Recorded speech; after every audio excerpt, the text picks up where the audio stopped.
the Block Party was up there as one of the top podcasts across the league, because believe it or not, there's not a whole lot of teams that are doing the production value that we are. I mean, some of them are just sitting in a room, whatever, but the fact that we have a set, the fact that we have a full Lightning Vision crew, they're editing, and now you see the snippets that they're putting out. We're integrating some video clips of things that are happening, like when Dominic got hit in the face with the puck, they went and edited him, in that instance, talking about the whole situation. So the production value has gone up as well. So I think the dynamic between myself and Kobe, and it's taken a few seasons for us to kind of figure it out between each other and the continuity and, the things that he brings to the table and the questions that I bring. Like you said, I'm trying to come at it from your guys' perspective. What do we want to know as fans? And Kobe's bringing the insight as a player and things that I would never think about, or questions that I would never come up with. And I think, like you said, that's why the dynamic works, is because you're getting both sides of it. And it's coming across as such, and the players are enjoying it. Like I said, they talk to each other, the coaches. We've had GMs. We have some big guests planned for this season that I can't give away. 92, baby. Yeah, we built this, Mom. Yo, welcome to the Ice Palace where the big dogs skate. Phil built the kingdom, now we dominate. Rally with the sauce, Hooper shut the gate. Boats on attack, too fast, too great. Hey, Ice Palace, yeah, we keep it all cold. 92 roots down. Welcome to We the Thunder. My name is Robert Shute. My close friends and fellow hockey fans call me Shooter. Happy New Year's, you bums!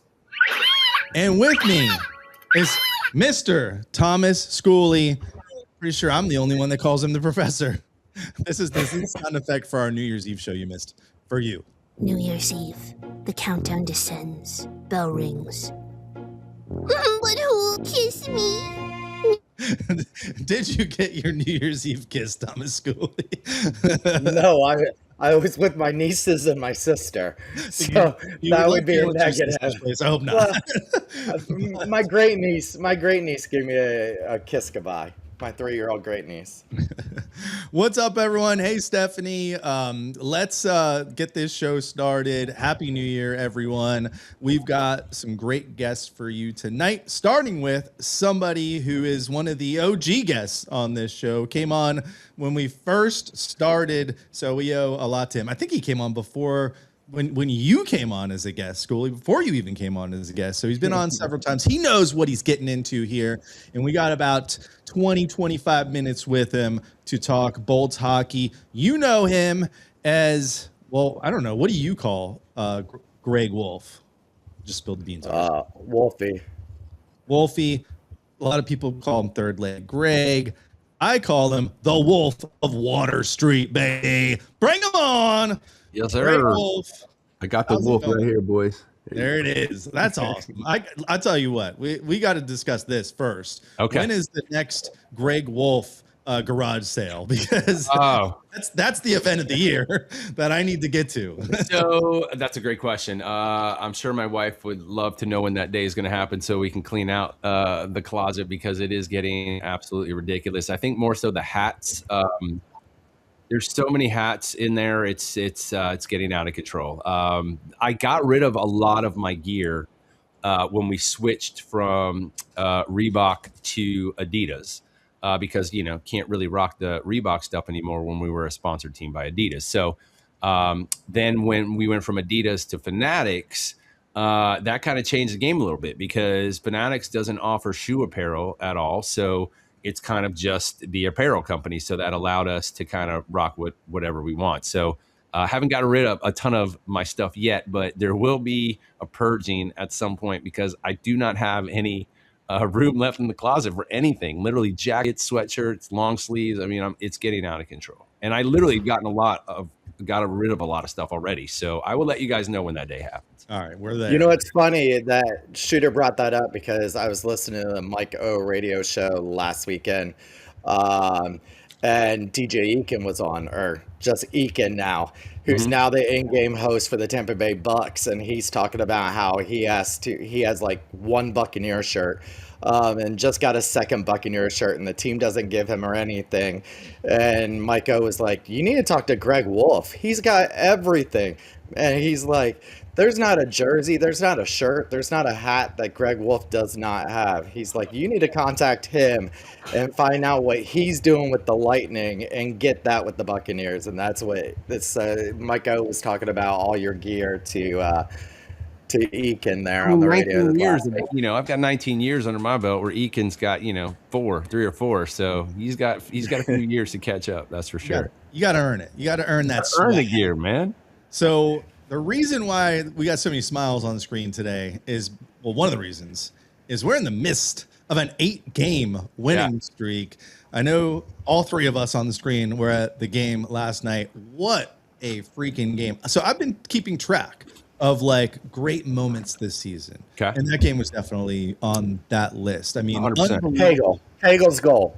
No, nothing better. That goal right there, I thought, was probably one of the goals of the year. Hagel's goal, I thought, really propelled that team, really turned them into another level after he did that, and then just what he did after. And even in his interview afterwards, they said, say one word that describes this team, and he said winning. Right. So, yeah.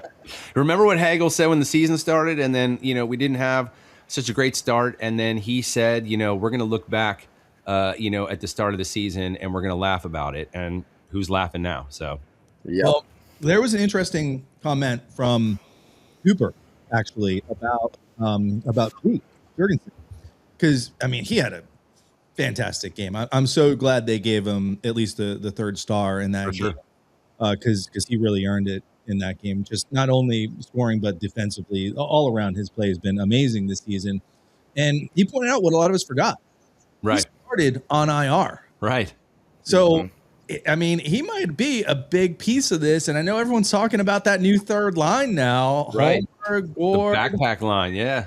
And man, they are unbelievable. But when he said that, I was like, you know what? He's right. He got knocked out by a Florida Panther. Surprise.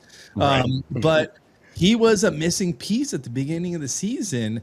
And man, he's played really well. And it's just so crazy how this team has played without McDonough and Hedman and these guys that are stepping up. What do you even say to that, Greg? To me, it's I don't get it. It doesn't make sense to me. It shouldn't be happening. You're right. I think on the surface, you're right, because you've got Hall of Famers who are not currently playing, and you cannot discredit what Hedman and what McDonough bring to the ice, and the presence and the leadership and the skill set and everything else that they bring to that blue line. And now you've got the younger guys who have stepped up in those roles, and obviously unproven when the season started. And they have filled in tremendously well. And I think, again, that's a tribute to the system that we have down in Syracuse. We've had so many of these guys on the block party, and they've all said the same thing. You are prepared when you get called up, because the systems that we have in place in Syracuse are pretty much mirroring exactly the system and the philosophies that we have up here in Tampa. So these guys are already familiar with these schemes, with these sets, with these lines. They know, they've watched tape, they've practiced, and again, they come up here, they're prepared. And we've asked Julian this on the podcast many times as to a realistic goal in a GM's mind as to when a season starts, as to when you expect there to be full continuity with your players. And he said by the middle of November, and spot on, pretty much right about that time is when things kind of started clicking. And here we are now at the beginning of 2026 on an 8-game win streak, and these young defensive guys, and not even the young guys, but like you said, the Holmbergs, the Gergensons, obviously JJ Moser has the best plus minus in the NHL right now. I think he's a plus 30 and McCarr's or 32 and McCarr's a 30. So it is unprecedented for us as fans to know that we have a crew of guys, the younger guys that are filling in the mold of the veterans, the Hall of Famers, and they're not missing a beat. And I think that is the biggest eye opener for us, is because we thought the world was going to crumble when we had our entire defensive core go down in Lilleberg. I think people are forgetting what Emil brought to the table too before he got hurt, and his level of play was also on the uptick as well. So what's going to happen when all these guys come back healthy? Like that's a tough decision for the coaching staff to have to.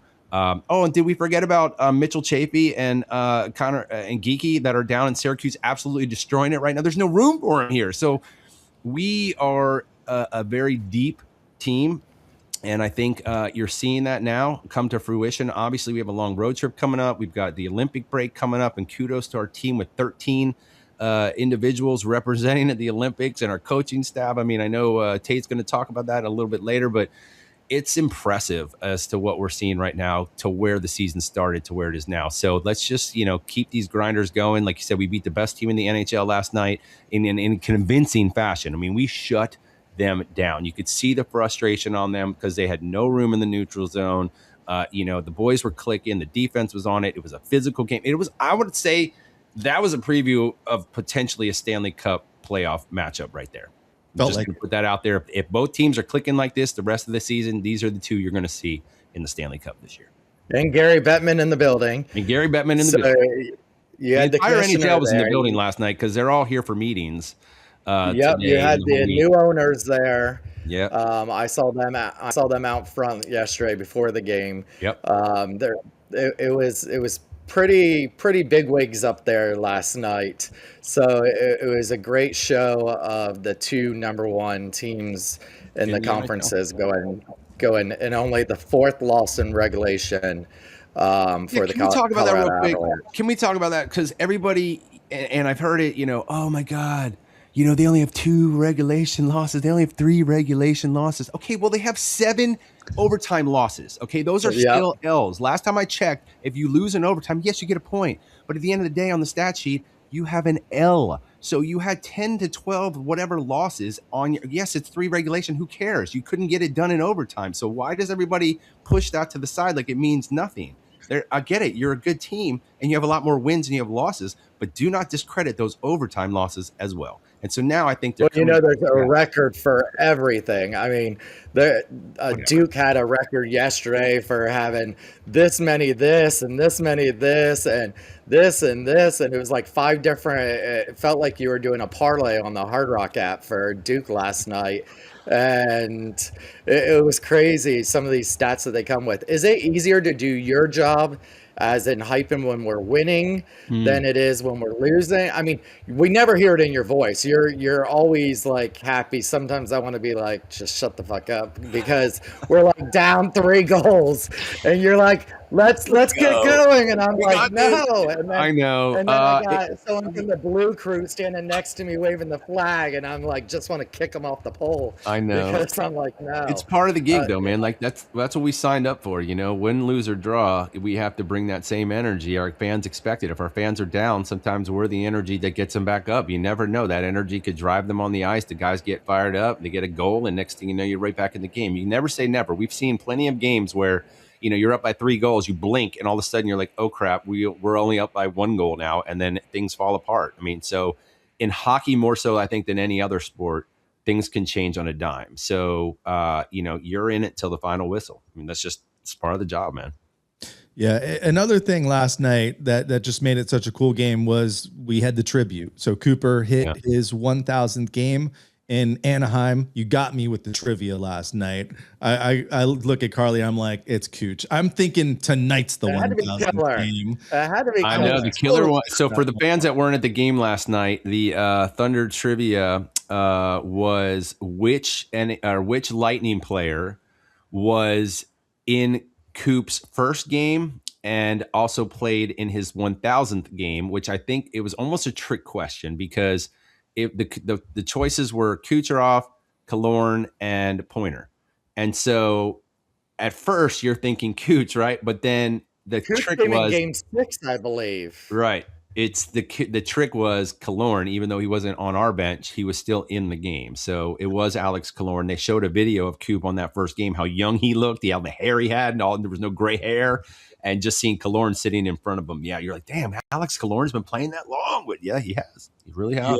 Yeah, I posted a picture because it was Cooch's, what is it, 8th straight multi-point game or something like that. He has over 300 something now in his career, which I think he's only like 6 or 7 behind Stammer. So he's going to far shatter that, and just he's going to set that bar so high. I don't know who's going to ever catch that one. Yeah, he's going to end up with the most points in Lightning history sooner than we think. But going back to Coop, like, do you remember the first time like you talked to him or you ran into him? Like, I don't know about Schooley, but like we've been lucky enough to be at his post-game press conference and kind of see him in action in person. But like, you might have a couple different interactions with him, you know, being 1,000 games old now. Excuse me. But is there anything, you know, do you remember the first time you talked to him or anything like that? Yeah, I mean, again, Coop and I, you know, we haven't had a whole ton of interaction over the years. Typically, when we do, it's at Lightning events. Obviously, Coop's Catch for Kids. You know, the block party. He's been on the block party. But again, there's not a whole lot of time for when my world, you know, crosses over with Coop's world. And before I started doing the block party, there wasn't a whole lot of real interaction between myself and the players because, again, my day starts when they're already at the rink and I have a job to do and I'm in the stands doing what I do. So, and then when I'm on the doing intermissions, they're in the locker room. So there was never a whole lot of crossing of paths, if you will, until the block party stuff started happening. And I think Coop and the coaching staff, obviously, they pay attention to the block party and they talk to each other and they all, you know, razz each other and chirp each other for stuff that they've seen or watched or heard. So for me, the real true interaction started a few years ago. But Coop is just, he's one of the most realist people you'll ever meet. I guess that's the best word I could use to describe him, is a realist. And he just knows how to connect with people. Obviously, we've seen that, how he connects with his players, but how he connects with the community. Obviously, we saw the Trippy tribute last night, which there wasn't a dry eye in the house. And how could you? Because we know how impactful his organization is, and you know, kids dealing with cancer and things of that nature. So, you know, I wish I have had a lot more interactions with Coop, but you know, again, I don't have a ton of Coop stories. I think the best time I had with him was at the block party, Schooley, when he was buying out the bar and bought everybody a drink multiple times. Yeah. Like, as soon as he came, he bought the bar, he bought everybody drinks, and then he's like, "What are we doing? Can we buy another round?" And he bought everybody more drinks. So that's just the kind of dude he is. People did ask, and I'll by the way, no better host of the block party than you and Kobe.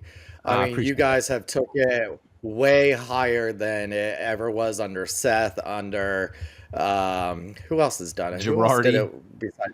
Girardi, the block party. Right. Girardi was funny, but that's what you got Coburn for, because you got that hockey, you know, that can tell you little things. But then there's someone that comes in there, who is like a fan and an outsider looking in, where you get that in there. And so the block party, it's got to have the highest ratings since its inception. We get to see, we kind of get a preview of some of the numbers. Again, we review at the end of the season, like which episodes, you know, had the biggest draw, you know, had the most views, you know, what kind of traction we're getting. It was kind of cool last season to see on the social media. There were some certain accounts that were out there pushing what are the best podcasts or what are the best content programming across the NHL.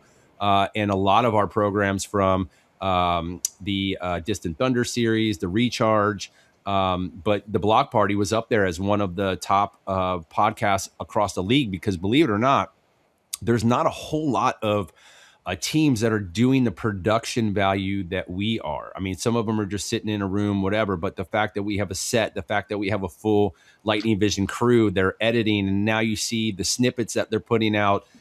You know, we're integrating some video clips of things that are happening, like when Dominic got hit in the face with the puck, they went and edited him, you know, in that instance, talking about the whole situation. So the production value has gone up as well. So yeah, I think the dynamic between myself and Kobe, and it's taken a few seasons for us to kind of figure it out between each other and the continuity and, the things that he brings to the table and the questions that I bring. Like you said, I'm trying to come at it from your guys' perspective. What do we want to know as fans? And Kobe's bringing the insight as a player and things that I would never think about or questions that I would never come up with. And I think, like you said, that's why the dynamic works, is because you're getting both sides of it.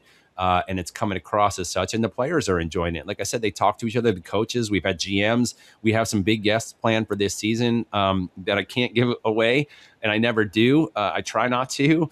I will say this for the fans that are watching: we will have another live show this month, very soon, in the next few weeks, and we might actually have a bonus live show this month as well, because again, we have a weird schedule, right? We've got couple weeks off where the boys are on the road this week or this month where, they're not here. And then the Olympic break, and that changes rules with the NHLPA and what access you can have. And so it's going to be tricky getting to March, but then obviously March, April, and hopefully through the playoffs, we'll continue them. But again, we get cut off at a certain point where we get access to players because they're in that mode. So, but yeah, I mean, I think my favorite Coop, again, going back, my favorite interaction with him was the block party and just how relaxed and down to earth he was.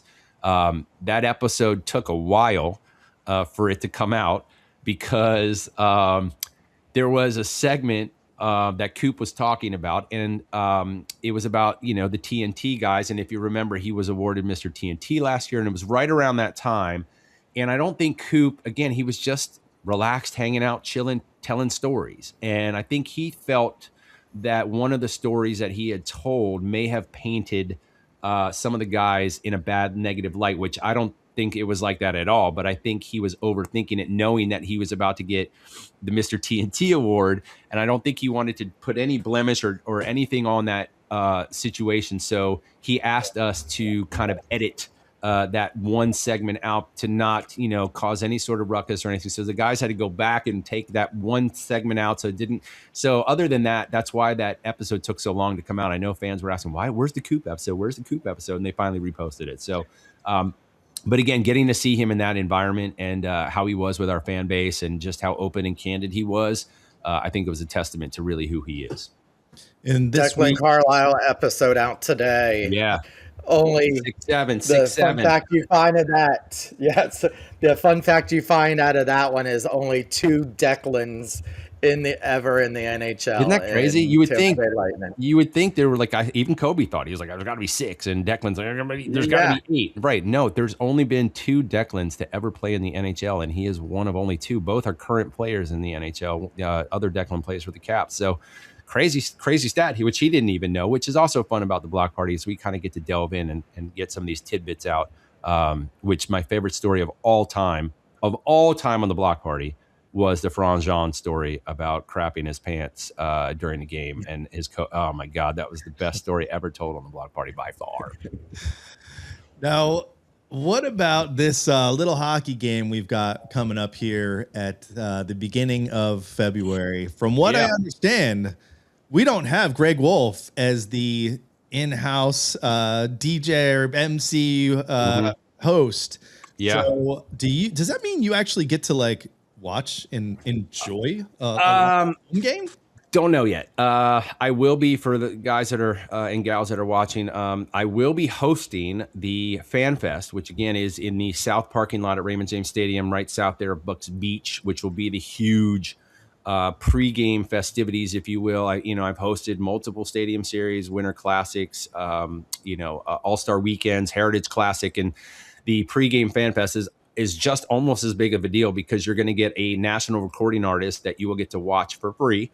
All the sponsor activations, all the entertainment zones. I mean, it is a really cool place to party and hang out before the game. So I will be hosting all of those festivities pretty much from 1 o'clock until 6 o'clock.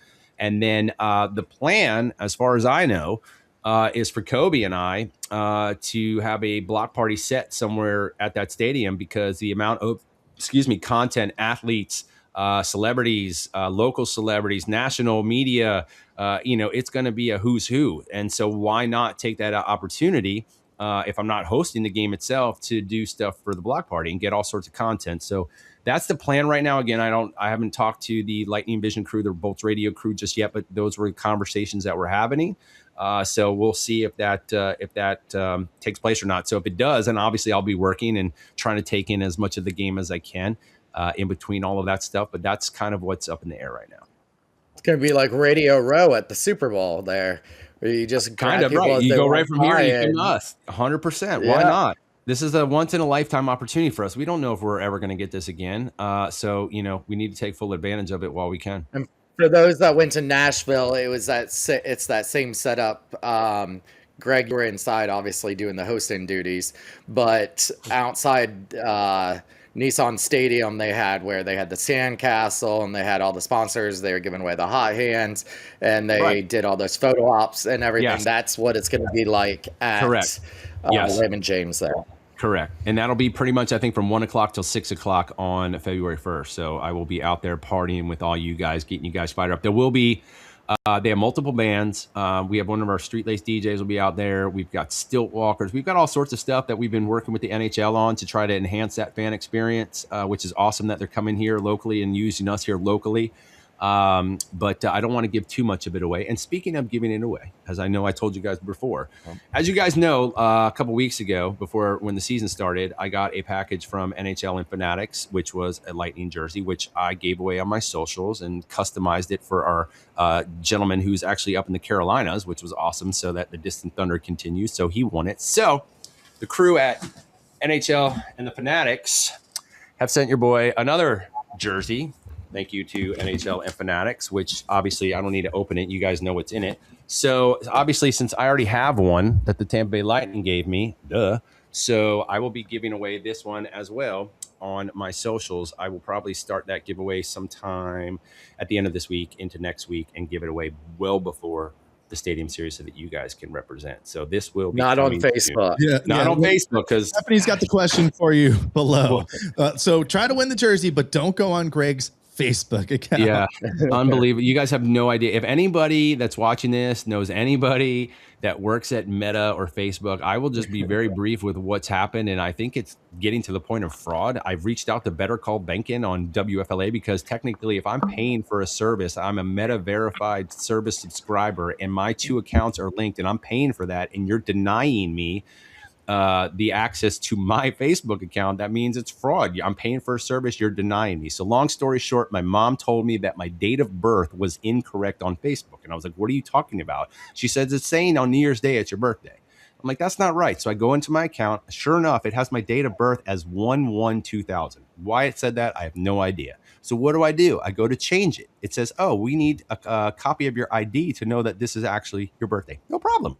Upload my ID. I immediately get locked out. They say you have a hacked account and now we have to go through multi-factor authentication to see if it's you. No problem. I've already set this up. So they send me a text. It says, how would you like to confirm who you are? No problem. You have the options of cell phone, email, WhatsApp, upload your ID, facial recognition scan. I did all of them. None of them worked. So the only customer service that you can get to is not through Facebook. It's through Meta. And the only way you can get through that is through Instagram. And guess what? That's only for Meta subscribers who pay for the service. So I went on Meta today. I got a customer service person on the phone or on the horn. They looked into it and they basically denied me and said, we can't prove that this is you. So we're not going to give you access to your account. I said, what? Because you lost all that weight.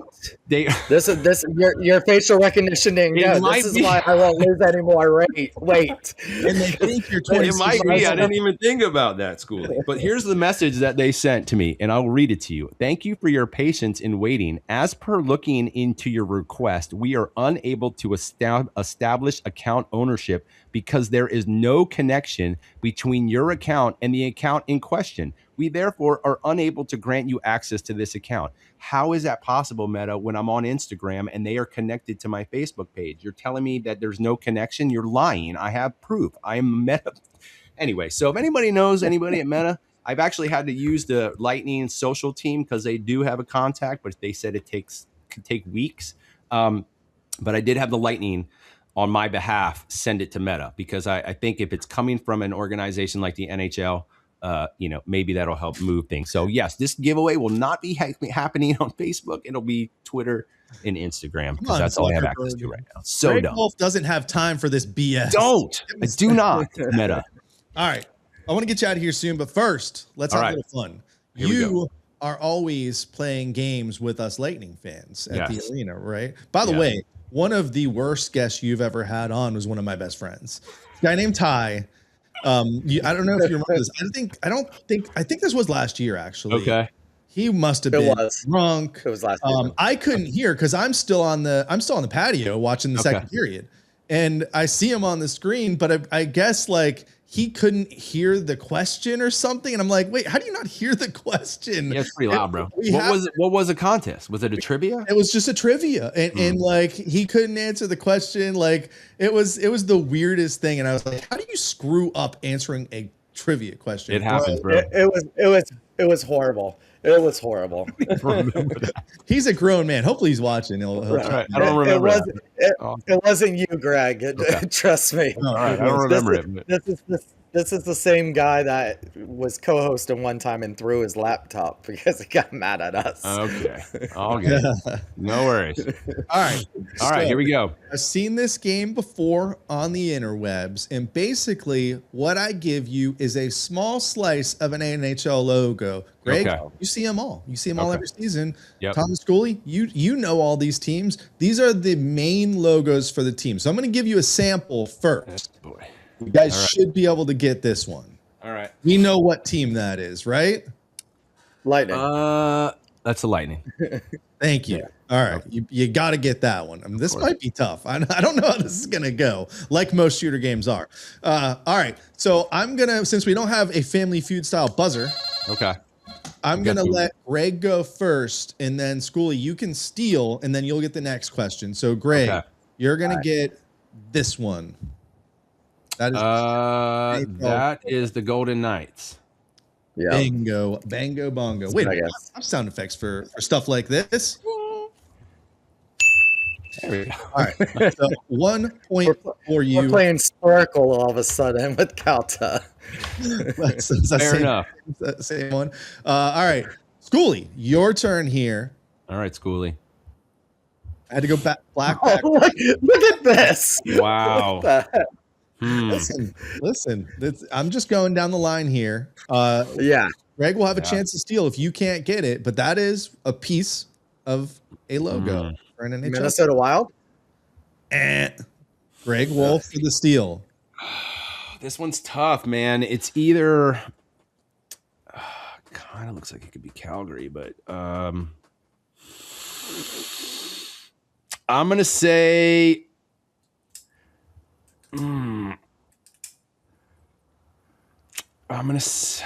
Calgary's. I don't know because of the color scheme. I'm gonna say Calgary. I don't think that's Calgary. Right. This was a tough one, and some of these are tough. That is just Blackhawks. I was on the cusp of saying Chicago. Dang it, man. Okay, that's a tough one. Hey, no cheating in the chat down there too. No cheating in the chat. See you guys. I was gonna say that. Dang it. We've got. All right, so Greg Wolf, you've got the next one. You're up 1-0. Here we go. We're gonna give you just this. Oh, that is the eye of the. Oh my God, it's not the saber. Is that? I'm gonna say Buffalo. Schooley for the steal. Is it the Mammoth? No, the yellow. Kraken. No. Chat, where you at? Where's the chat? Nobody knows. All right, let's go. It is your Predator eye. These are tough, man. It's not easy. We don't make these games easy. No, this is tough, man. Deal. All right, Schooley. Let's go back to Schooley here. Schooley, just a piece. Buffalo. Greg Wolf for the steal. I'm trying to think the Western Conference. Who's got that color scheme? You guys are bad. I think I know. I'm gonna say Senators, I guess. Ottawa, yeah. Yeah. You got it. All right, let's do one more. Great. All right. You can ice this right here, but if not, we'll give Tom.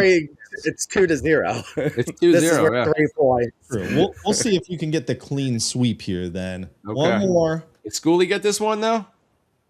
Who did I start with the last one? You started with No, me. this is Greg. This is Greg. This is me. Greg. This is. It's a puck. So is that part of the Flyers logo? No, because that's a P. Oh, this one. This should be fresh. I'm gonna go Avalanche. Because he said, yeah, like, way to give it away, shooter. There's a lot of home games. There's a lot of home games we just had. fresh. I went with Avalanche. We're gonna save. We'll win we'll 3-0 with Tater here. Sweet. Hey man, we really appreciate you. I have even a bigger appreciation for you because I've been lucky enough to go to a bunch of away games this season, and nobody else does it like you. The team at Lightning Vision, like I have a whole new appreciation. I think we are the best team, the best experience.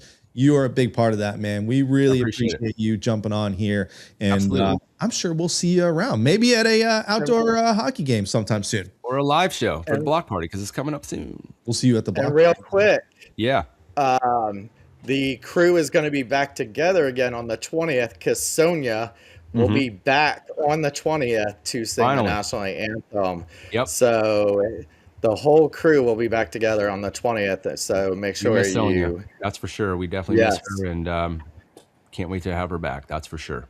She crocheted me something, and she said it's going to be coming here in a couple of days. So I can't wait to see what it is. She's been working hard, man. She was chirping. Yeah. She was chirping at our Twitter yesterday. Nice.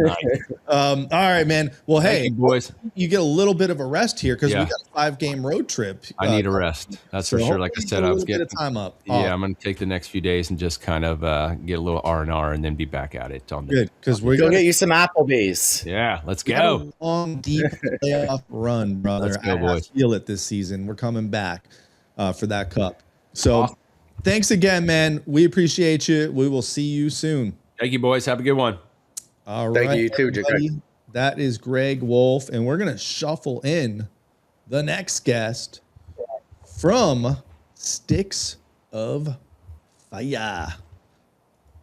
Hold on, Tate. Bear with me.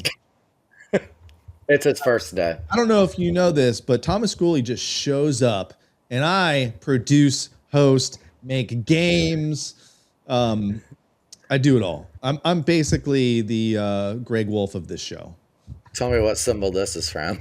You sucked at that game, man. You really blew it at that game. You know what's funny is because I just watched them do this on the socials who you took this from, and I got all of them correct. You did? Yeah, I knew the Avalanche one if Greg didn't get that one. And then after I knew that Sens one after a minute. There he is. Tate, watching that game, I was sitting there like, oh, come on. The Nashville one I was sitting down in the back room there screaming Nashville, like trying to get somebody to say it. Well, I got more, so I'll let you clean up on Schooley here because he's hopefully. I'm not gonna lie, I missed the Avalanche one. That one, the puck on the bottom there kind of threw me off. The Avalanche, you said a former team, I had it. Honestly, I think it gets harder, guys. So, I'm in. I'm ready. I love it. But hey, man, how's it going? How are you enjoying your Tampa Bay Lightning this season? Honestly, I came in with numbers, and I'm really excited for this show because I have been sitting on a lot of information stat-wise for a long time. So it's weird. This is like a very, I don't want to say uncomfortable season for me because in the past couple of years, why I say it like that, we always look when we're coming into the deadline, we're always looking for that one piece, that one thing that we're needing. And I'm sitting here looking at the team this year, and I'm looking at, all right, what do we need to get rid of? Because we have a lot of talent, a lot of injured talent. And this is like finally the first season that I'm sitting here looking like we can kind of get some things in return. And I actually sent we both can finally of you guys, have draft picks. and I wrote down, so I came in, I have my little notebook here today, and I wrote down a bunch of numbers. So one of the players, and I sent it to you, both of you, privately in our little private chat here, but I do want to bring this up, and I will go on record. I will say this. I will be in front in line there. Darren Radish has been a player for me this year that obviously everyone is watching currently right now. He is on an unreal tear right now. And I think everyone here can agree with that he is playing some of the best hockey he's played in his career. And I split everything up between with Victor Hedman in the lineup and without Victor Hedman in the lineup, because he's basically been the replacement guy. Without Victor Hedman, we are 18-6-1 with Darren Radish at the top spot. From November 9th to December 5th, he went 12 games played, 2 goals, 13 assists, and 15 points at a +6. And then Hedman played for 3 games from 12-6 to 12-9, but then from 12-9 to 1-8, or 1-7 today, he's played 13 games, 9 goals, 9 assists, 18 points, and a +13 for a total of 18-6-1. With 25 games totally played, 11 goals, 22 assists, 33 points, and a +19. So that's the first thing that we look at immediately. That is, keep those numbers up. That's Vezina numbers, in my opinion. I don't think there's a lot of people that would disagree with me, or at least in the conversation of the Vezina. Norris. He can't win. Or excuse me, Norris. Thank you. That would be amazing if you won goal. Yeah, really. He's gonna get votes. Like the way that he's got to, now, right? And the crazy part is he didn't even start. He was a scratch at the beginning of the season. And my dumbass predicted last week in our bold predictions that he was going to get traded, and he's only played better since last week, which is insane. He was amazing last night. He was a star, but he didn't score a goal, I think. Yeah, he didn't score, but he was unbelievable last night. Yeah. And that is something, and Shooter, I'm gonna join you on that train, and I'm gonna stay on that train with trading Darren Radish, and let me preface it with this fact: it is not because of Darren Radish in specific; it is the overload of talent that we have at defense right now. You've got guys with these guys coming back and getting re-injured, that's all we keep seeing this season is coming back and getting re-injured. I don't think you can take the chance of getting rid of one of them. I mean, you got the emergence of Destu, who is absolutely amazing, but something you would definitely be missing and probably ruin a great cohesion by getting rid of Radish. I think if you're going to get rid of them, you can't do it until the end of the season. I want to stop real quick. How Jon Cooper this year is not already in the running for Jack Adams Award. Somebody needs to get investigated, just like the NHL Player Safety and Players Association needs to get investigated. I said that too. I don't think people outside of us who, bleed blue understand like what's happened with this roster this season. So he's just 100% get that respect. And I mean, we've been on the high end for sure, but other teams have also had a lot of more injuries than normal this year. But I mean, still, you talk about like these 4 coaches that have coached 1,000 games, and he hasn't won that trophy. Like, how does that happen? He's one of the greatest coaches in the NHL. Never coach of the year, though. It's wild. Right. By the way, if you were at the game last night and you got to see the tribute to Coop, go on the Lightning's website and watch it. There's actually more player interviews and other people interviews that they did not show inside the stadium. And it's really good. They have Mike Barbario on there. Like, yeah. And then they had some other coaches. They had so go online and look at the Tampa Bay Lightning's website. They actually have the longer video that they did not play. Mark Van Buren. Yeah. I did not. Yeah. Know, so thank you. I'll have to check. Yeah, there was a bunch more in there. I was unfortunate. I wasn't able to make it to the game last night, but I was at least able to go online and see all the tribute videos and stuff like that. So that was good. And to follow up on that, I mean Jon Cooper not having a Jack Adams for what he's done, for the caliber of teams he had, we're not doing it in trading a lot of it. I mean, yeah, there are, I mean, a few big players here and there that we're bringing in, but it's all coaching, bringing it through the portal, or not the portal, the tunnels and stuff like that, and coming from the AHL, the QHJHL and stuff like that. So many of the guys from when we kind of started this run back when Cooper started came up with him. Like a lot of people forget about that Norfolk Admirals team that won, what was it, 28 games in a row or something? Something unreal. That was Palat, that was Kucherov, that was Johnson, Tyler Johnson, Tyler that was all these guys that came up with him, and that changed the franchise. We weren't that great of a team back then. Right. I know 11 we made it to the conference finals, but we were kind of like this until 2015 when Cooper took over, started to bring his guys up. And, you know, the crazy part is back in 2018, 2019, a lot of fans were calling to fire Jon Cooper. And this might be a good lesson for Bucks fans with Todd Bowles. I guess he'll be back next season. You know, sometimes you got to give the guy a little bit of a leash here, you know, when things happen. And I mean, imagine if we lost Jon Cooper back in 18, 19, because he wasn't getting it done. You know, we don't win two cups, I bet. And I will say this before we kind of get too much farther.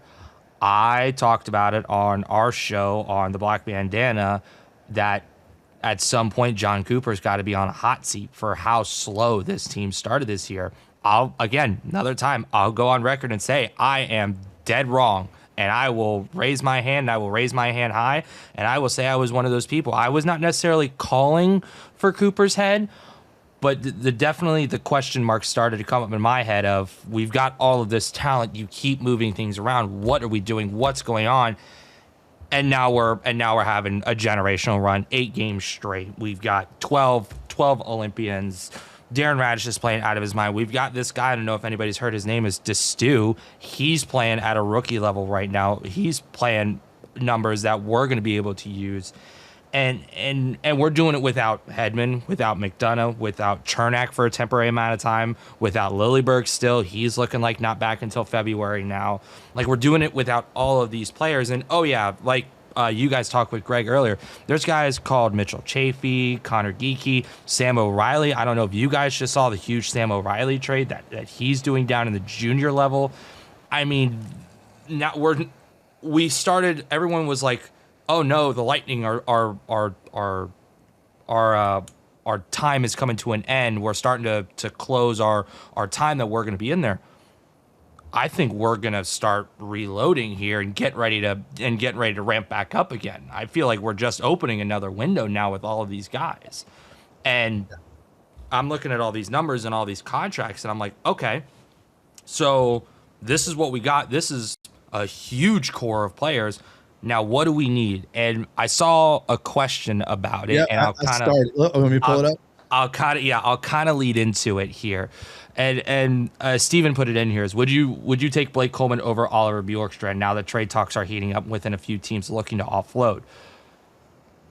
So I think almost everybody in here can agree that Bjorkstrand is definitely the player that I think everyone can circle on their board of just not fitting right now. For the hole that we're trying to put him in, that's a hole that is missing. And it's not necessarily Bjorkstrand, it is a top power play merchant is what we need. And I'm going to bring up his name, a Steven Stamkos replacement. I thought you were going to say bring him back. I was like, oh, no. But believe me, I am still on the, I am happy we moved on from him. Like, he don't get me wrong, finally starting to pick up in Nashville, but excuse me. But to bring back somebody that's gonna take eyes away from Kucherov, from Radish, from Hedman, from all the guys that kind of push one way, that's what made our power play so dominant, because we were able to spread teams out so far. And now everything feels like it's really one-sided because Bjorkstrand is just not that. And now, do I think it's Blake Coleman? To kind of answer the question, absolutely not. because that is not Blake Coleman's game, in my opinion.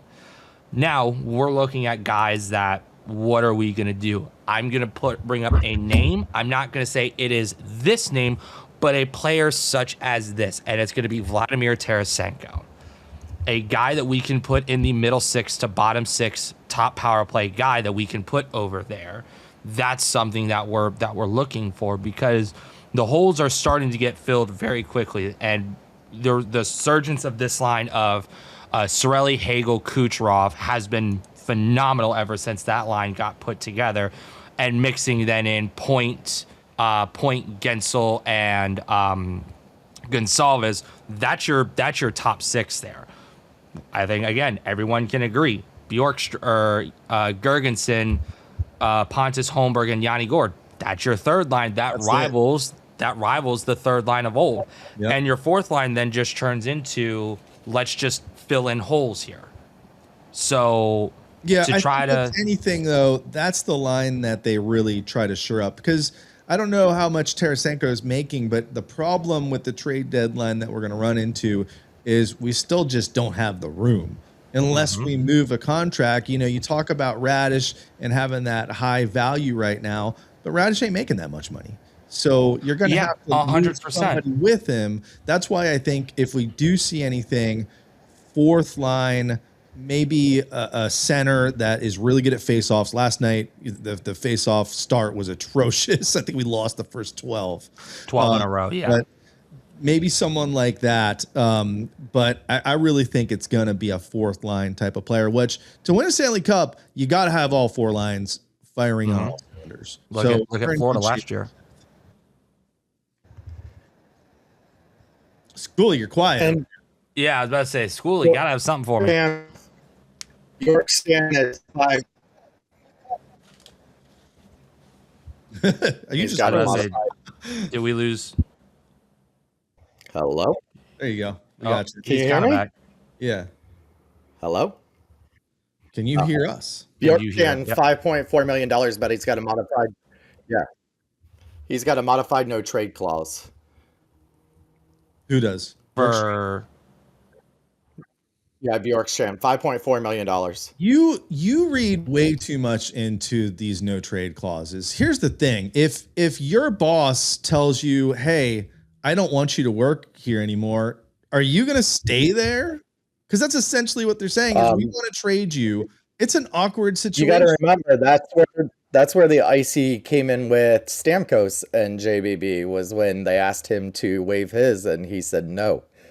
So you can read into them. Some players just are like, no. Modified, obviously, you give the 10 team that you're willing to be traded to.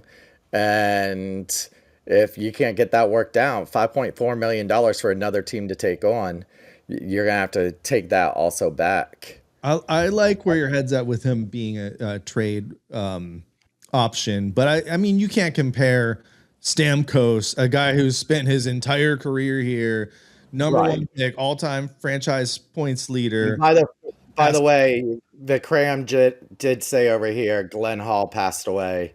Mr. Goalie, 502 straight starts. He passed away at age 94. The NHL announced it 20 minutes ago. Well, damn. Breaking news. He will be missed. But anyway, yeah, I mean, I feel like more so than the last 2 or 3 years, we are in such a better spot with this team because the emergence of a lot of these guys on defense, like Stephanie said here, coming up, not even getting to that point where, you know, people say they start to get comfortable after 100 games, 200 games. And man, did our guy Radish prove that this year, because he hit one of those thresholds and wow, he has not turned back.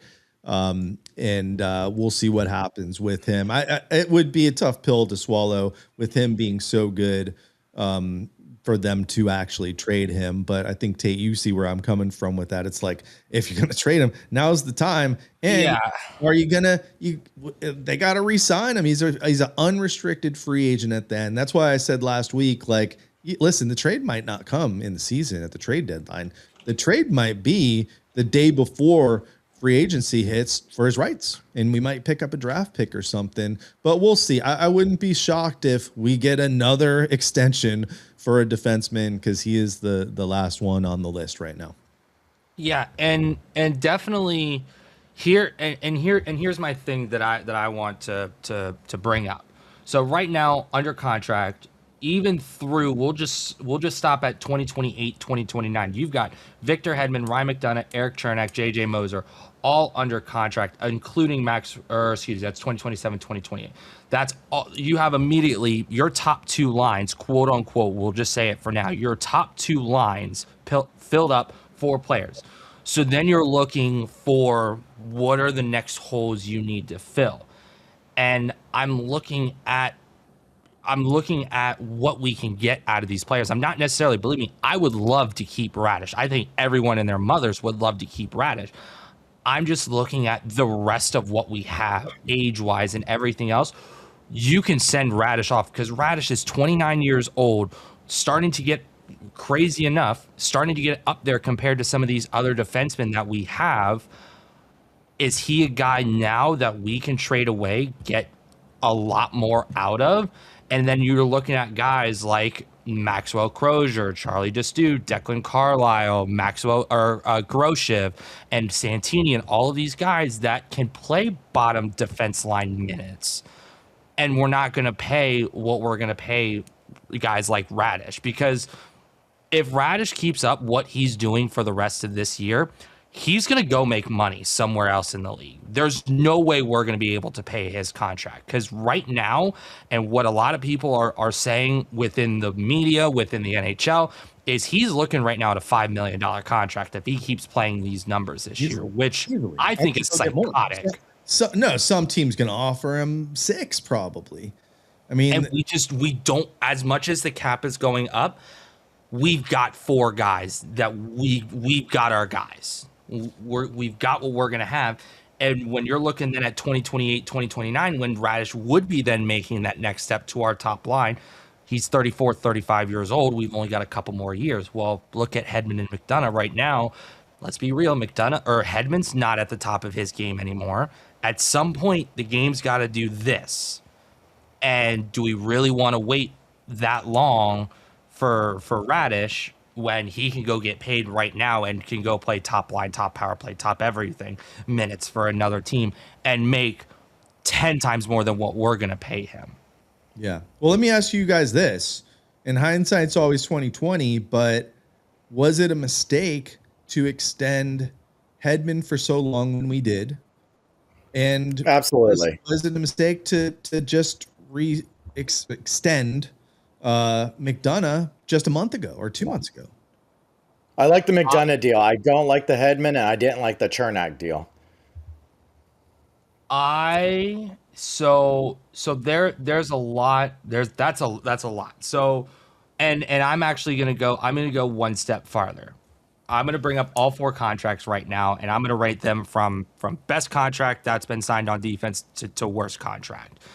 I think everyone can agree with best contract that and it was just recently signed, JJ Moser, number 1, $6.75 million a year. Are you freaking kidding me? That is amazing. I love it. Cap is going to keep going up. He's going to keep playing better at 25 years old. Are you kidding me? Heck yeah. Moving down on that list for me, Ryan McDonough, $4.1 million. You're keeping him, same thing, until 2028, 2029. You can't beat that for a guy that's still playing a lot of great hockey. These next 2 contracts for me is where you take a very big step down. Eric Chernak's contract is going to be my next contract that I love. And I still love this contract, and it's not. Everyone is looking at numbers in the old numbers now. And that is a very big thing where a lot of people are going to lose is the cap is going up 17 million over the next 3 years projected. So mine isn't the money. Mine is the years. I mean, none of these guys, Chernak is 1 hit away from being a bowl of spaghetti. And Hedman is looking like an old age Chara where he just stands around like a damn tree. Yeah. And how do you give Hedman the same exact contract you gave him as an 18-year-old? There is no way you can explain why you give him the exact same contract you did as an I know why. 18-year-old. I know why. Because Now, you just let the franchise walk Right. away in free agency, and Yes. you had to do something. That's Yes. why. If JBB didn't want his tire slashed, he had to keep one of the OG guys. I think that is going to be one of the bigger ones. Is he watched how everyone revolted when Steven Stamkos left, and he panicked and then signed Victor Hedman. Now again, let's see if Hedman's going to come back full time off. I could care Let's less see. if it was a $900,000 contract. The money doesn't get me because for some way we always are able to squeeze everything in. That's never been something that I've really worried about is the cap hit. Mine is the length of these contracts. I mean, it's getting ridiculous. We just talked about it last week. You know, you got to start getting ready, start spending money on number one. Vassie's going to be getting a new contract, but you also got to start looking at who's going to replace Vassie. We're getting close to him being like Ben Bishop status, where he's only got a couple more years left in him as this kind of goaltender. We know goaltenders are good for a little period and then they start back up. So, and you're going to have to start getting someone.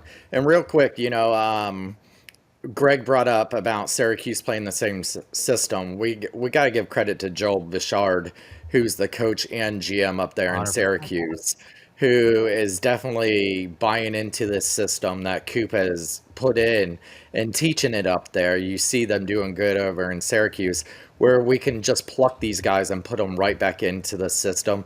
And they get called up and they start their first game. They play immediately, and it doesn't look like they've lost a step. So kudos to the coaching staff there with Syracuse also. Yeah, they're playing great. They're playing phenomenal. And I want to follow up on that, just one more thing. They lost, it's 8 front desk plus coaching staff people this year in Syracuse this year. So to have the rebound that they're doing, plus the players that are coming up and immediately playing at NHL caliber level play, that's another, for me, a tip of the nod that we're able to bring in all this next man up situation. They've been playing great, and I can't not bring that up and say, I mean, kudos Syracuse, because I mean, a lot of time I was calling us the Tampa Bay Crunch because it felt like we were playing so many Syracuse players, and to now be sitting at, I'm pretty sure, the top of the conference, at least the top of the Atlantic, if not the top of the conference, to be sitting where we're at right now. I mean, that from all the players, top line down to the Syracuse players that have come up and played, I mean, kudos to everybody. I mean, we're playing some great hockey right now. Yeah, it's everything's going in the right direction, even with the adversity, even with the injuries. This team has showed that we've gotten better. I mean, do you guys think that we're a first round exit this year? After the year that we played Columbus in the first round, I try not to comment on that anymore because we did pretty good in the regular season that year. I thought we did pretty darn good in the regular season then. That's why I did it last year too, where I thought we hit a lot of the holes and then we ran into Florida, and man, it just sucks losing to Florida in the first round. And that's why I'm trying my best this year not to head down. Keep plugging away, keep getting 2 points, keep playing good hockey, and we'll worry about the playoff stuff when that time runs around. Yeah, we've got and then ways to go. The other reason I don't think we do any trades is this season is so crazy with the Olympic break. So we're gonna have, in the next couple of weeks, you're probably gonna see quite a few trades because on February 4th at 3 p.m. the roster freezes for the Olympics. So just like we went right before that Christmas freeze, we got to see some of those trades go in. I have a feeling you're going to see some of them. So it's going to be 3 p.m. February 4th, and then it unfreezes February 22nd at 11:59 p.m. So it's going to be and then March 6th is the trade deadline. So there's some big names that are supposed to be on there. Apparently, I was just seeing Ryan O'Reilly and Steven Stamkos have both said no a trade to the New Jersey Devils. Is what I'm recently. Speaking of a dumpster fire, New Jersey, Jesus. Yeah. By the way, Corey, Olympic break is like 2.5, almost 3 weeks. It's quick. They get a lot of hockey in a quick amount of time. So, and that's coming up basically right after the Stadium Series game here. Shooter, the comment 2 below that one that you just pulled up there, that one. I don't think anybody is complaining, in my opinion. I'm not complaining. I still think out of everything where everything's at right now, I think we're in a great spot. And that's why, like, to me, like, the only contract that I'm questioning right now is the Victor Hedman one. But Victor Hedman can bounce back here, can get healthy, and then play some unreal hockey, and we can completely change it. Just like how everyone was like, Vasilevsky's having this major back surgery. It's the end of the world. We're going to lose Vasilevsky. He's playing pretty darn good, people. Don't know if you've watched him play very recently. His back looks pretty darn good because he's back on defense carrying the load again. Yeah. All right. Well, let's skip the Olympics. We got plenty of time. We got a month till the Olympics starts. Let's skip talking about that. Let's play a game and get out of here because we got this game. You saw it. You know how it goes. Chat, be quiet. Actually, should we let the chat play? Should we let the chat in the rotation? Well, the chat said that they did it. You told them to stop, and then when neither me or Greg got it, you were like, so what was it, chat? And they're like, you told us to shut up. After they get it wrong, you can say it. You know what? Remember, let's work in the chat. Let's let the chat play. We'll rotate between you guys in the chat, and I'm just going with the first answer that we see. So whoever's quick with their fingers, I'm gonna go in and put the wrong answer on purpose in chat. Let me get my phone up real quick. Well, no.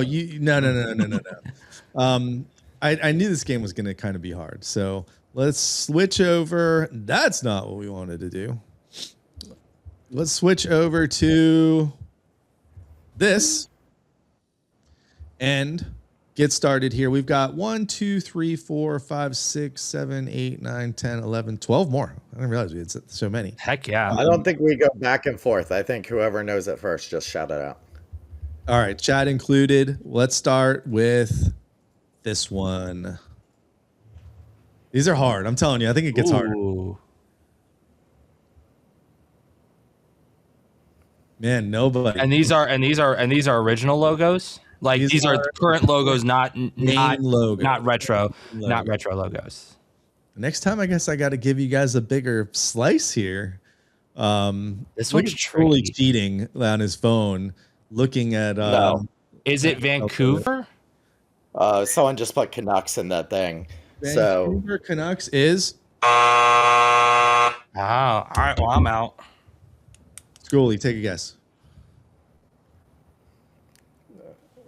That's no idea. Utah. Oh, it's definitely Does that look like a mammoth tusk to you? All right, here's a hint. We're having our first, maybe our only watch party of the season. Penguins. Pittsburgh? It is the glove on that stinky penguin. By the way, timeout, commercial for us. We will be live. Well, no, we're not going to be live. We'll be live in person. If you want to come watch the Lightning beat Pittsburgh, you can come out to the OCC. I will put the link to our Facebook thing in the chat. I think we're going to have a lot of people. Listen, our biggest watch party was what? We were over 60 one time at Cigar City. Yeah. So I think we're going to have more. Like if I know when you go to the RSVP thing, it's I think we're under 20, but I guarantee you we're going to have a lot of people there.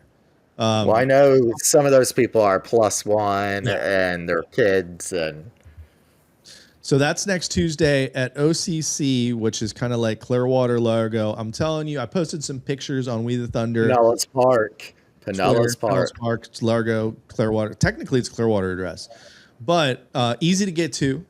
right over the bridge if you're in Tampa. And if you have not been to this place, I'm telling you, it is awesome. Just to like walk around, they actually have a little museum there because it's Orange County Choppers, the show. I've never seen it, but it's a little motorcycle thing.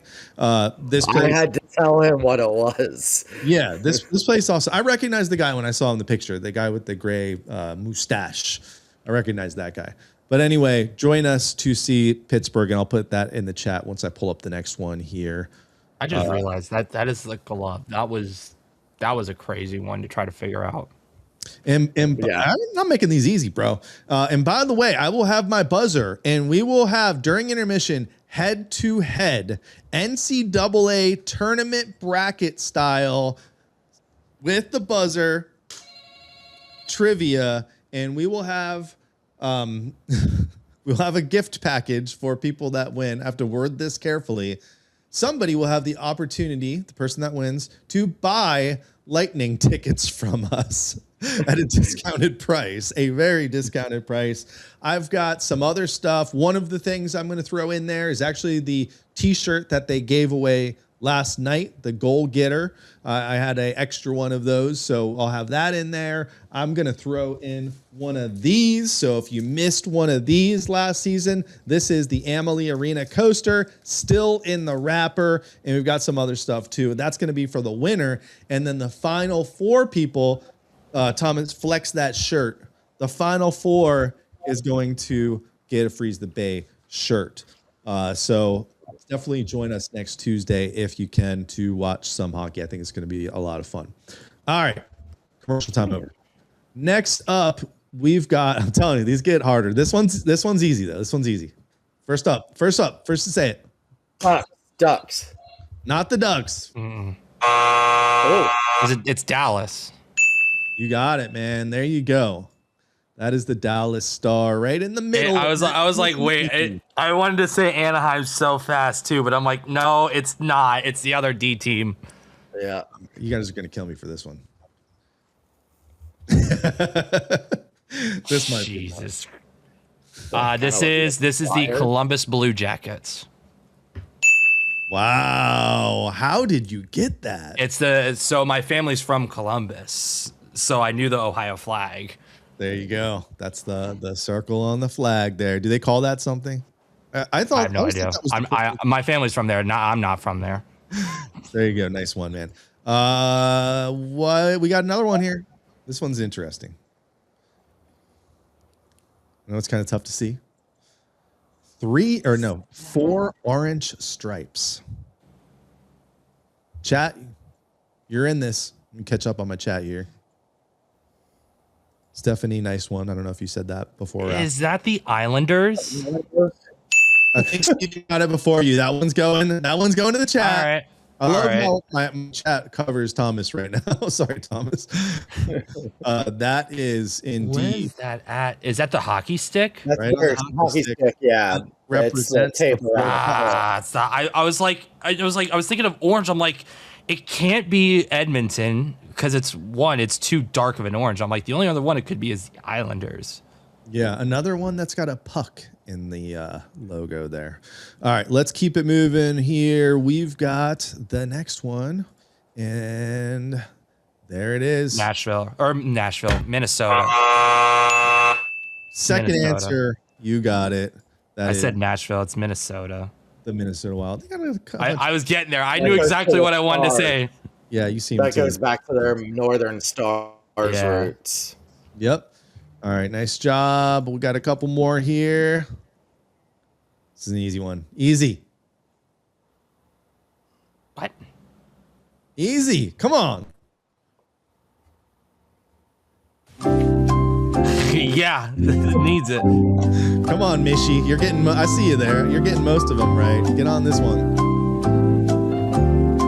She got it. She got it. It just cannot. Oh, wait, I gave you the wrong sound effect. Boom. All right, there you go. Oh, it's the mouth. The mouth of the. It's whale. the mouth. Ugh. There you go. Nice job in the chat for the win. All right, we've got a few more here. Next up, an eye. First up, whoever says it. Sharks. Florida? You guys are making the chat look good. Come on, Mishi. I know Mighty Ducks. Mighty Ducks. You got it. They're not called the Mighty Ducks anymore, though. Oh, yeah. They lost their. I forgot that they changed back over to this logo. I That's- still I think like of the the. I old still think of the D logo. I don't like that. I don't like the D logo, and I like this logo. I don't like it too, but I colors. still I don't know. Going back to this logo, I don't consider it the real logo still. All right, ready for another one? It's another eyeball. A lot of eyes in the NHL. That's Florida. You got it, man. Tate, you know the Panthers really well. That's sorry. I want to say a lot of words right now, but I'm not gonna. It's not my show. I'm not gonna. All right, we got 4 more. This is a tough one. San Jose. Oh wow! How'd you know that? That's the stick. Yeah. Yeah. I thought that was gonna be a tough one. That's the tape of the stick. So I'm over here reading a text message. Michelle Mishi says there's such a delay. Yeah, true. There's a from delay that for you man. guys. Sorry. I can't fix that.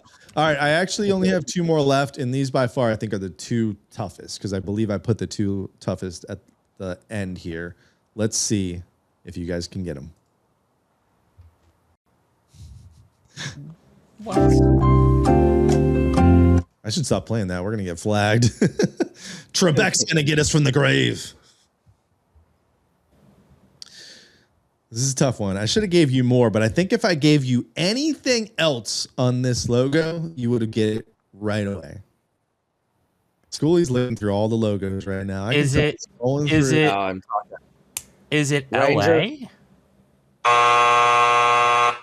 Schooley said Rangers. Yeah. Toronto. Jason says, "Is it a butt?" Yeah. Toronto. It's not. Toronto. It's Leafs. Oh. I would have never knew that this was there, right at the bottom. I was gonna keep these, like, at least one of these branches on there, but I think you guys would have got that right. If you would have done the branch, it might have taken me a second, but I would have. And isn't their logo the white one now, or is that No, is it it's the still blue one? It's still the blue. It's still the blue one. All right, last one, by far the most difficult one. If you get this one, mad kudos to you. Rangers. Oh, That's worth a shot. Canucks. Oh no, Canadians. U.S. I'm just based. guessing. I'll give you guys hints. I should add a little more. This is really tough. U.S. based team, Eastern Conference. Flyers. Capitals. Oh, it's the Hurricanes. It's Carolina. I don't see anyone in the chat getting it either. We'll give it one more minute. Detroit. Frosty says Sens. It's not the Sens. Is it Buffalo? Yes, sir. The top side of the buffalo and one of the swords? Maybe? It's the saber? little. I don't know. Oh, what the these little represent. freaking Nick. That's crazy. I don't know what they represent. I almost left like a tail or, a little hoof there, but When she said Eastern team, I was going through all the colors, and I'm like, By the way, he stole this game from someone that I'm trying to get him to get on the show, but that we just can't coordinate a time that's for both of us. I'm just stealing all of their games for now. Yeah. So let me get this the heck out of the way. But actually, quick announcement. Next week, I have another game. Don't worry. And we've got a fan joining the show. I'm really interested to see how this goes. I think it's going to be really interesting. I'll spill the beans right now. If you are on Twitter, there is a Lightning fan that goes by Baby Bella. And believe it or not, Baby Bella, she posts some thirst traps. I'm not gonna lie. She posts some thirst traps. Right. You got your couch ready to be sleeping on? Yes. But she does know her hockey. So we're going to give her a chance to come on here, see if she can beat Schooley in a shooter game and, talk hockey. That's, we let everyone, we bring on Greg Wolf. We bring on Greg Wisniewski. I mean, any Greg can get on the show. But your name's Greg. You're here. Yeah. we want to give her a shot here. So next week, tune in and meet Bella, and if you're on X, you probably have seen her tweet before. So I'm excited to see what she can bring to the table here. What else, boys? Should we wrap this sucker up? Yes. So I one thing that I like to do going into the end of our show is I always try to find a couple of points for the next week, kind of looking forward. So I always try to bring 3 points to the table. And I kind of came with a couple more Olympic side, but I'm going to change them to kind of go to the Lightning here, kind of going into the end here. First point for me is going to be, can we keep up the power play and how it's looked in the very recent games? It's finally looked like it's starting to click a lot more, especially against the Avalanche game. The first power play that we had, phenomenal in my opinion. And then it's going to be just continuing the middle third of the game for me, because that's where, if we are controlling the middle third of the ice, especially for us, it's man, we just play so much better when I feel like we play our game, not playing to other teams. And then finally for me, it's something we've watched for the entirety of Jon Cooper's career, is second period. We've started to play very well in the second period. Can we continue playing well in the second period? And at the end of the day, we got to put pucks in the back of the net. But those are kind of my 3+1, I guess. But couple of my points there. We got obviously a very long road trip here, 8 games straight. I mean, inevitably you got to drop them at some point. You got to drop points somewhere. But if we can continue to dominate here like we have been recently, I don't think we don't have to worry about stopping this win streak anytime soon. Yeah. Well, to your point about the power play, up to 15 now. So we were bottom 5 for a little bit. It was we were 32nd at one point at the beginning of the season. We were last at like 2%. So let me ask you guys this. We've got 5 games on the road. Then we come back for the San Jose game. By the way, if you're going to come out on Tuesday, the San Jose game is up for grabs. So if you can win our trivia, which will be way easier than the game we just played, that Buffalo one sucked.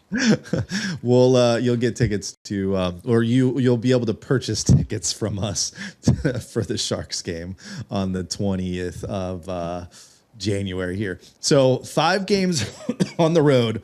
I don't know if we're going to win all 5 games. I'm going to assume we're probably going to drop one of them. You guys tell me which one of these games is going to end the streak. So let's go game by game. Saturday, this is the next game. We got Philly and Philly. You guys think we're going to lose that game? No. I don't see a world that we drop either of these 2 Philly games. But they are on Philly's on their way up. I mean, they've got a lot of stuff like we have, where they were down and out, and now they've been getting better, and they seem to now be doing good as a team. So, it's going to be a tough one, a lot tougher than usual. Yeah. So Saturday, you guys are on the board. We're going to win. What about we play them back to back? We play them again on Monday. Do we beat them twice, or does the streak end at 9?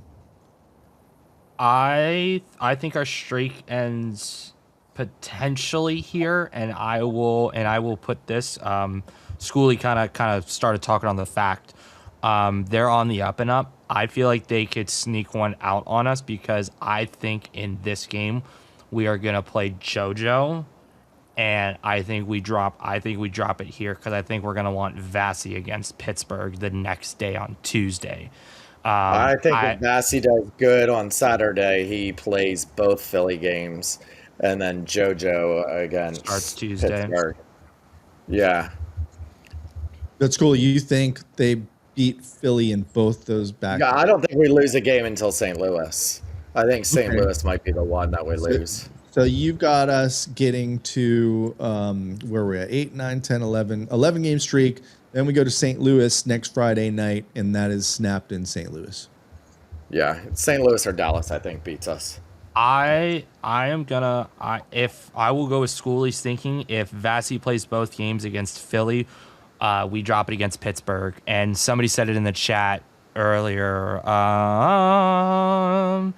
Dan Whitford said it. Pittsburgh always plays us tough. That's just a game that I always feel like it's always Pittsburgh that just plays us just tough. And if JoJo is starting, Sidney Crosby goes off for 3 points, 2 goals and an assist, and just murders us. As long as there's no weird Crosby hand pass, it's called in that game. I don't know if you guys remember a couple months ago, Pittsburgh in town, Brandon Hagel hand pass takes off the game tying goal. Sidney Crosby usually isn't that dangerous against us. When you I think these lines are going to shut them down, and you've been putting these gourd lines against these top lines. I don't think with the agent of the Penguins, they're slipping. Their fans are ready to boo them all out. They're ready for a whole new team to begin with. Yep. Carlson's on the trade block, so. And right now they have a 3-game break, and they will not have a 3-game break until they break for the Olympics. So we got a lot of hockey coming up here. We got a lot of damn hockey. I will say, I don't know if there'll be a show in between this game, which there will be. But I do want to circle this game on the calendar. It's the last game on the road trip. It's Sunday, January 18th against Dallas, 2 p.m. on NHL Network. That is a game that I'm looking forward to, and I like how our schedule goes a lot of the time, and I do this with almost every season. I always circle the playoff caliber teams. These are the games that I want to watch. How do we play against playoff caliber teams? Dallas is up there this year. We just did it against Colorado. We looked great. Do we continue that stretch against another top playoff caliber team in Dallas? That's going to be another one that I want to watch. And that is the Bolts away trip where the fans went on that trip. So that's going to be the one where a whole bunch of fans fly out to that game. They did Washington last year. This year it's Dallas. So that is going to be the game where all the Lightning fans that paid, they had like 3 different options. Option 1, 2, or 3. So they are going to be at that game. So there will be a lot of Lightning fans in attendance for that, because I know when I looked into it, option 1 and option 2 were already sold out. Poor Schooley's going to have to watch from Little Caesars. Yeah. Listen, if option 1 would have been available, Dallas was a fun trip. I like Dallas. But it wasn't available, and like option 1 and option 2 was like drinks and different things. Option 3 was just a seat in 300s. Schooley don't sit in those 300s. Yes, I do. Away games I don't. Away games I don't think I have. All right, well, let's get out of here. Again, I just put in the chat. If you can let us know on Facebook if you're going to be there, that will help us get a good idea. But I think we're going to fill up that whole inside area pretty easily. Join us, OCC, 7 p.m. For the Pittsburgh game. We'll be there probably around 6:30. They've got all kinds of specials. If you go to that link, you can see all the specials, drink specials. Unlimited pasta. Pasta. All you can eat pasta. Schooley's just going to be at the table watching the game, eating his pasta up. I'm going to be. We need to have a Schooley cam. And no, I'm not bringing the cameras. I know we've done that in the past. Last year at Tampa Joe's, no camera. If we do another one there, I'll maybe set up the camera. But you got to come join us for this one. I'm going to be too busy getting this trivia thing set up and talking to you guys. So come join us, and then we will be back next Wednesday night. And that goes for the rest of the month, really. Wednesday nights are open. There's no games for the Bolts on Wednesday nights, so you can find us on Wednesdays. Join us next week for an interesting Twitter fan, Baby Bella. Thomas is excited about this one. Your wife is stoked. Tate, you got anything else for the people? Let's keep winning. I don't like losing. I didn't like how the beginning of this season started. Let's keep winning. Let's see how we go. And I will, Shooter, me and you have to get together because we have to talk about a lot of Olympic stuff. Yeah, we might have to get you back on before that starts. We're still trying to figure out our Olympic plans here, but it'll be here in a couple weeks. Got to figure out something. I'm excited. I am really excited. Actually, I have a lot of my I did a lot of projected lines and stuff like that for USA team and stuff like that. And before we go, I'll just throw this little tidbit in there just for people. Cirelli deserves to be in over Sam Bennett, and I stand on that hill. That's all I want to say. Cirelli over Sam Bennett. There's no Cooper weight in there. It's always Cirelli over Bennett. Say and I'm proud to be an American. We're so getting flagged this episode. Oh, 100%. I disagree. I don't see how you don't take the Selke, two-time Selke award winner, and a player like Bennett if you're trying to win a gold medal. That's not somebody you leave off the list. I would have put Cirelli as the injure backup, not Bennett. And I can't stand the Panthers, but if you're trying to win a gold medal, you're trying to take the best players. Just like isn't Team USA. Isn't Barkov the Selke? Not Sam Bennett. Isn't Barkov wins the Selke? Sam Bennett's not. It's Barkov is a Selke winner. Wasn't it? It's Alexander Barkov. Because that team's gonna lose. It's going to be fun. It's going to be fun. The USA team's not perfect either. I know we're going to go through it today, but we'll save that for another time. It was Barkov, Dan. You were right. But I still don't think it's still up there. You can't leave Bennett off. Well, hopefully we'll see you guys all out on next Tuesday night. OCC Roadhouse, awesome place. Just go to come check out this place, if anything. And of course, stay for the Lightning and stay to watch Thomas Schooley stuff his face with all you can eat pasta. Woo! This has been We the Thunder. Don't forget to be the Thunder. We'll see you next week. What is going on? Let's try that again. That's it? That's it. Yo, welcome to the Ice Palace. Welcome to the Ice Palace. Ice Palace. Bill's house. Tampa, stand up. Yo, welcome to the Ice Palace, chilling where the storm's at. Phil dropped the blueprint, boom. Now the Bulls flash. Bradley with the wrist shot, Pooper with the pad smash. Tampa got the thunder, better run when the lights crash. Hey, Ice Palace.